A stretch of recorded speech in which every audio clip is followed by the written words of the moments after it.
When everything was ready, the Lord said to Noah, "Go into the boat with all your family, for among all the people of the earth, I can see that you alone are righteous.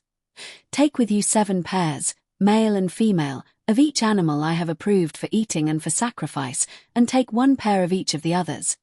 Also take 7 pairs of every kind of bird. There must be a male and a female in each pair to ensure that all life will survive on the earth after the flood. 7 days from now I will make the rains pour down on the earth. And it will rain for 40 days and 40 nights, until I have wiped from the earth all the living things I have created." So Noah did everything as the Lord commanded him. Noah was 600 years old when the flood covered the earth. He went on board the boat to escape the flood, he and his wife and his sons and their wives. With them were all the various kinds of animals, those approved for eating and for sacrifice and those that were not, along with all the birds and the small animals that scurry along the ground. They entered the boat in pairs, male and female, just as God had commanded Noah. After 7 days, the waters of the flood came and covered the earth. When Noah was 600 years old, on the 17th day of the 2nd month, all the underground waters erupted from the earth, and the rain fell in mighty torrents from the sky.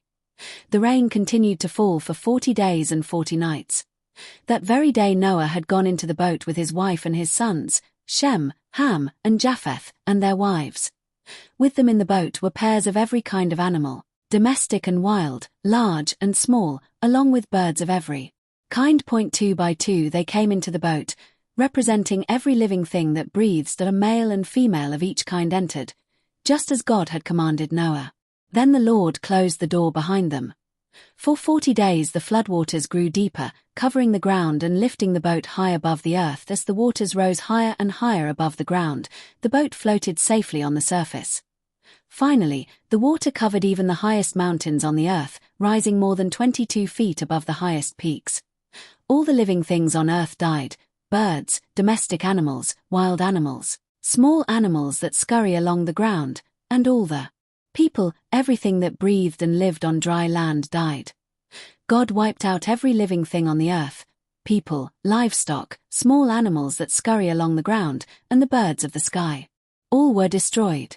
The only people who survived were Noah and those with him in the boat. And the floodwaters covered the earth for 150 days.